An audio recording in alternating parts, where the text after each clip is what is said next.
United Nations in New York, on the eve of the opening of its 16th Assembly session, is plunged into mourning upon the passing of Dag Hammarskjold. More than 8 years ago, on April 14, 1953, he had assumed his difficult post as the successor to Trygve Lie. The serious, quietly courageous Swedish diplomat was to bring new stature to the job of Chief Administrative Officer of the UN. And in his quest for peace, he met death. This book, Incubus of Intervention, you're talking about 25 years of interviews leading up to this book. Yes, well, it started, at 83, yeah. Now, you mentioned Dag Hammarskjold, his assassination. Do you want to discuss that just a little bit? To some, it's a plane crash. Yes, last year the United Nations had another investigation.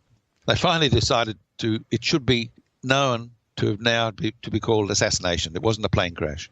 But what happened in 1961 was Hammarskjold was basically flying into Andola, which was quite a few thousand feet up in the Congo-Rhodesia area, and he was coming in just after midnight, and the plane crashed. And people are wondering, what went wrong? But Bishop Tutu from South African Truth and Reconciliation Commission in 1998 was just concluding his investigations for that commission when a document, an envelope turned up with 10 letters and stuck down the bottom, and they were dealing with the death of Hammarskjold, and they were an intelligence group in South Africa was named, and it seems to have been very close with the CIA, if not the CIA. And Dulles' name was mentioned several times, and they were saying basically they're going to get rid of Dag Hammarskjold because he's a nuisance. And they had the exact date, time, whatever, for the plane coming in, so they knew all the details already. And they said, we don't want this one to be made a mess like the last one, which was the death of Patrice Lumumba, who was the first president of the Congo. And in the US Senate investigations in 1975 have already concluded Dulles was the prime instigator of the death of Patrice Lumumba.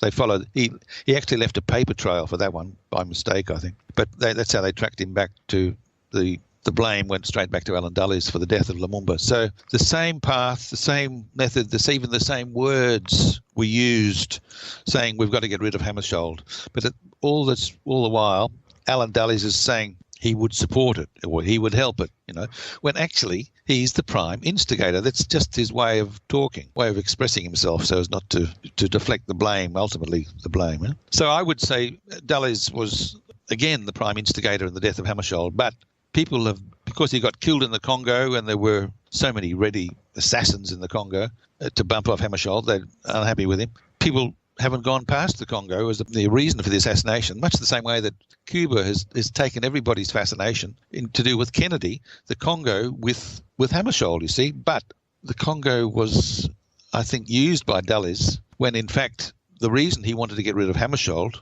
because he was intervening in Southeast Asian policy, in Cold War issues, in Indonesia. That's where Hammarskjold was a huge threat for Dulles, but people in the Congo weren't aware of that, so everybody gets this fixation on, Congo was the reason for Hammarskjold's death. But another explanation that should be included in this discussion on the death of Hammarskjold, I think, and that is Hammarskjold's planned operation, OPEC's operation, to settle the sovereignty dispute in West New Guinea. The method of assassination several methods were discussed in the intelligence documents they found. One was a little bomb, a small bomb that at the top of the plane, it destroyed the steering operation. Maybe I think what actually happened was the plane was left unattended for 4 hours before it took off that evening with Hammarskjold on board. 19 others, I think, were on board. 4 hours. I think the altimeters were adjusted slightly, and so that when the plane took off and had to travel for a few hours through darkness and was coming in to land at just after midnight at Andola, a small plane, one or two, were seen, or were subsequent evidence was that they were harassing Hammarskjold's plane. The pilot took over personally, the top pilot, and he, from an automatic reading, he then switched it on all manual, and he then read the altimeters as he's coming into land with his own eyes, and confirmed the height, etc., with the Andola traffic control. And, as it happens, evidence that's subsequently emerged. A British expert was just next to the traffic controller when the traffic controller gave the altitude of the plane, and it was wrong. It was incorrect, and only because the British guy was some expert, he realised hey, what's going on here? And the recording of that voice should have been kept, but it had been turned off. So so something was planned ahead, you see. And there were 2 CIA planes on the tarmac, ready and waiting.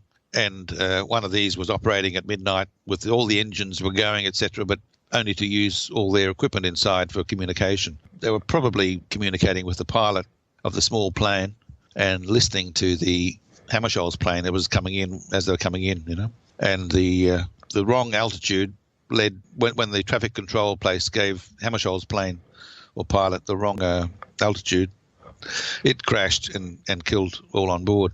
So it's a tragic assassination. But the end result was that he didn't go back to the United Nations and intervene in the New Guinea dispute, which is what he was planning to do. So the altimeters, I should add, as soon as the plane crashed, the altimeters were ripped out and taken back for analysis, for investigation back to USA. The person who gave the okay that they were, in good operating order, etc., was J. Edgar Hoover. I mean, how can you accept someone like that's the word that the altimeters, that's all got to be reinvestigated and redone, because I think the altimeters really were the clue to the plane crash, and to have J. Edgar Hoover's stamp of approval that they were operating is not good enough. He was very close with Dulles. In fact, both of them were the first 2 people reinstalled into the Kennedy presidency. They were the first 2 people re-employed from Eisenhower, because I think J. Edgar Hoover had something on Kennedy that forced the issue. So the altimeters were probably the cause of the crash, but that's got to be re-looked at by the UN. Last year, their investigation described it as assassination because Susan Williams, who's a British lady who did a lot of work on the issue of Dag Hammarskjold's crash. She's written this excellent book, but she didn't get the chance. She only got interested in this topic after George Ivan Smith had passed away. And I interviewed George Ivan Smith, that's Hammarskjold's right-hand man. I interviewed him in London, as I said, back in the early 80s, 82 I think it was, because I'd seen Dulles' name mixed up with the death of Patrice Lumumba. That's why